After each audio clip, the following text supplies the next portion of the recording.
Hi, my name's Patti. I work for Portage County Public Library and I teach Tai Chi here at the library.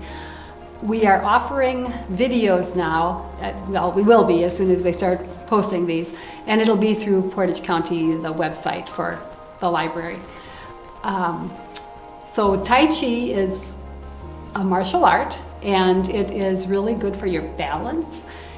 Doctors will often recommend that people do Tai Chi to improve their balance. And as we get older, our balance does get a little worse, kind of like everything else in our bodies. So that's the main reason that most people do it. If you've seen Tai Chi done in the past, you probably have seen it and thought, wow, that's really beautiful. They're so graceful. It looks so easy because you're moving really slow.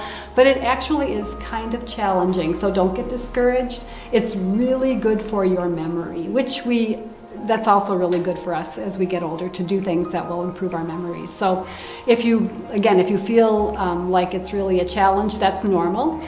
And as you do it, you will start to develop muscle memory. So your body will know, it might know like I did something wrong. And that's improvement. I mean, that means you know you did something wrong, which means you're getting better at it.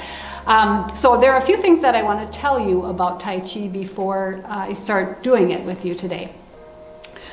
When you do Tai Chi, there are things that are heavy and things that are light. The things that are heavy are okay, I'm going to start with the light. The things that are light are your head, your eyes, and your fingers. So with your head being light, you are not going to be doing any leaning back or, dropping your head to one side or the other. Your head is always up.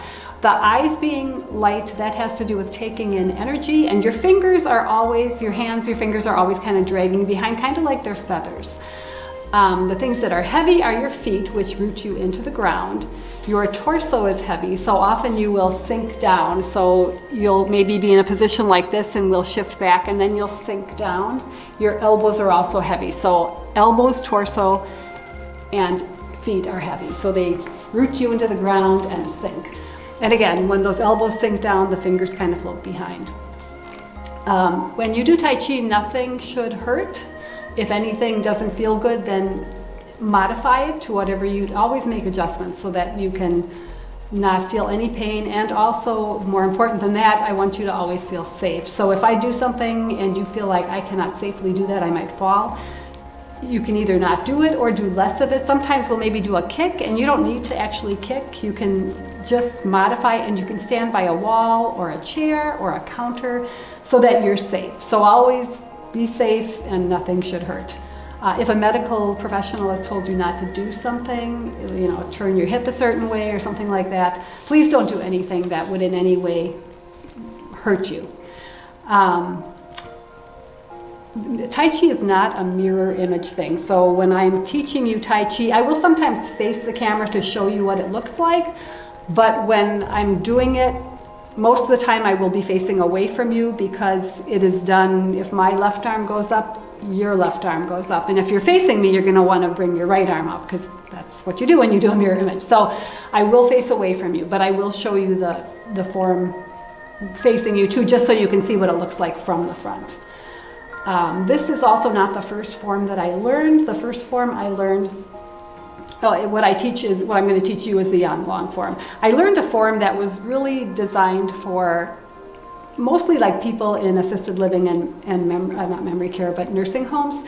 And because they were in a situation where they were sitting most of the day, the moves were made very large. And I really liked that because most of the day we're not making a lot of large moves. So I tend to do the moves bigger than what the Yang Long form was intended to.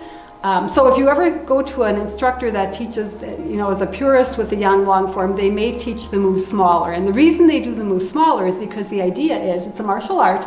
You have an opponent, you're in a fight, and you're saving your energy for the fight. But I feel like all day long we're saving our energy. So when we're holding our books or on our computers or whatever, we tend to be not out here, but in here. So I do make the moves bigger than what the Yang form normally does. Always make adjustments. You probably will see me at times moving my feet. Always make adjustments for yourself. So if your foot doesn't go a certain way, that's fine. Do what you can. Otherwise, and then when we do Tai Chi, and I'll start in just a moment, when we do Tai Chi, we face south. So, and you always think of it as south. So if you're going to be doing it on your computer or on an iPad or whatever you have, when you're looking at that screen, that direction is south.